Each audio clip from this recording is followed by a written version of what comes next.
아마존의 CEO 제프 베이조스는 이렇게 말했습니다. 자주 오른 사람은 많이 듣고 또 자기 마음을 자주 바꾼다. 만일 당신이 자주 마음을 바꾸지 않는다면 당신은 자주 틀릴 것이다. 그간 평안하셨죠? 저는 이 좀 두꺼운 책을 읽느니라고 여러분을 좀 늦게 찾아뵈었습니다. Think Again이라고 애덤 그랜트라는 분이 지으셨는데요. 여러분에게 친숙하시죠? 네, 오리지널스 베스트셀러 그거 지으신 분이 내놓은 책 신작입니다. 그 오리지널스에서 본인이 더 진화된 것들을 여기에 실어놓고 있었고요. 이 책의 후반부에서 이렇게 행동 지침이라고 해서요.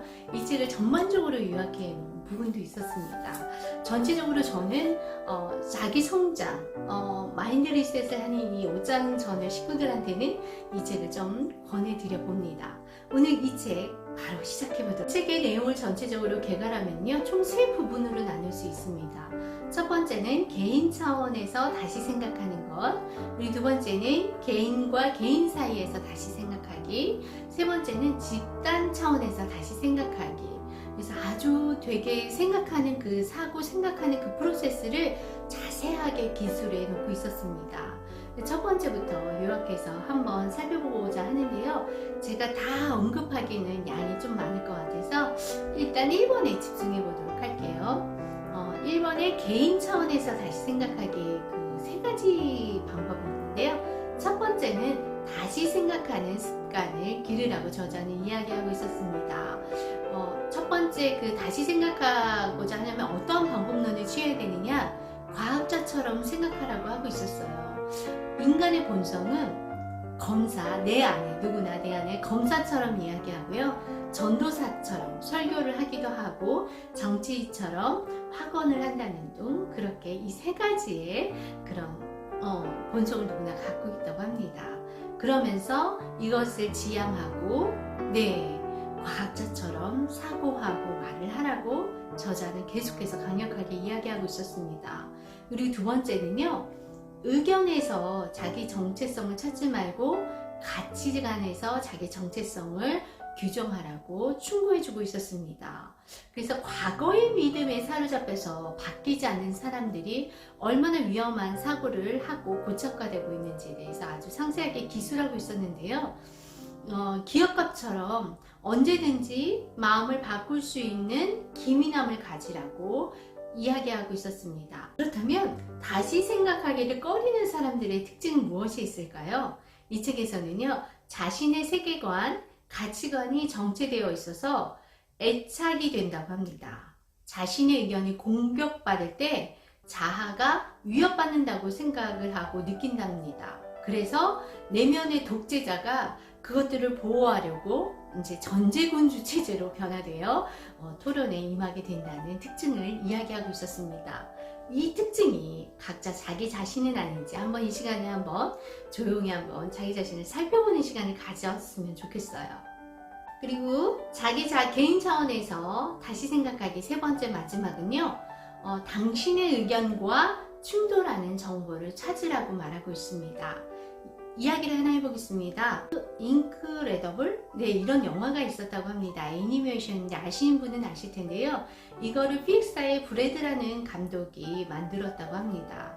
이 픽사의 이 브래드는요, 전에 그 미키마우스 나오는 그 회사 이름이 제가 지금 생각이 안 나는데 그 회사에 근무를 하다가 픽사로 이제 전환을 해서 자기 팀을 구성하는데요. 자기를 의견을 지원해주고 그 근반을 옹호해주는 그런 집단을 만드는 것이 아니라 반대자, 자기 생각을 반대하고 태클을 거는 그런 사람들로 구성을 이 브래드는 했다고 합니다. 그러니 얼마나 자기 의견이 이렇게 부딪혔겠어요. 그런데 그것이 오히려 건전한 업무적으로 갈등 상황을 유발하면서 점점 더 좋은 영화를 만들게 되었다는 이야기를 이 책에서 싣고 있었습니다. 여러분, 내 주변에 혹시 나를 옹호하는 사람만 있진 않은가요? 많은 이야기를 우리에게 전해주고 있었습니다. 브래드의 이야기에서 무엇을 얻을 수 있을까요? 격렬하고 흔들리지만 안전한, 건전한 갈등과 그런 토론은요, 우리를 갈등 상황을 피하지 않고 거기서 좀 더 나아갈 수 있는 방향을 제시해 준다는 것을 알 수 있습니다. 그래서 이 업무 갈등하고 관계 갈등을 잘 구분해야 되는데요. 우리는 업무 갈등에서 관계 갈등으로 갈 수가 있습니다. 그러나 이런 경우는 굉장히 이제 실험을 했는데요. 좋지 않은 결과가 나왔고, 업무 갈등을 원만하게 잘 해결을 했을 때 관계도 오히려 지속될 수 있다는 그런 결과들도 그래프로 보여주고 있었습니다.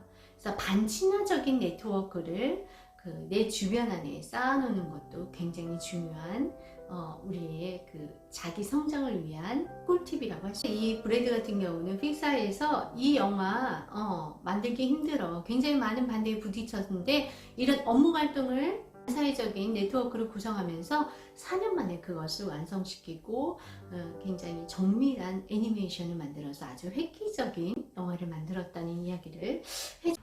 여러분 그거 아세요? 사람들은 논리적 출처를 주로 어디서 찾는다고 생각하시나요? 네, 맞추신 분도 계실지 모르겠지만 가까운 지인이라고 합니다. 자기를 또 가장 잘 설득할 수 있는 사람은 누구라고 생각하나요? 네, 바로 자기 자신이라고 합니다.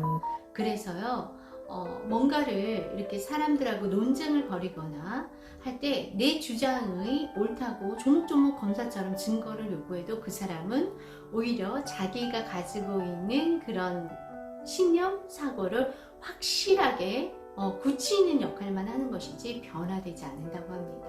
그래서 인간의 심리가 의외로 고집이 세고 인지적 구두쇠임을 알 수 있었습니다.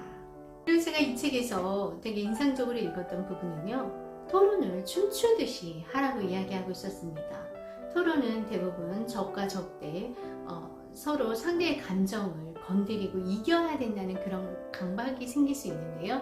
이 책에서는 그렇게 하지 말라고 하고 있었습니다. 상대의 감정을 인정하고 자신이 상대방에 드러낼 반응을 최고의 단계로 몇 개 한정하는 그런 꿀팁까지 주고 있었는데요. 그래서 믿음이 고정관념, 편견으로 자리 잡게 되면요 다시 생각하기가 힘들다고 재차 강조하고 있었습니다. 그래서 동기 강화 면담이라는 이런 중요한 개념도 알려주고 있었는데요.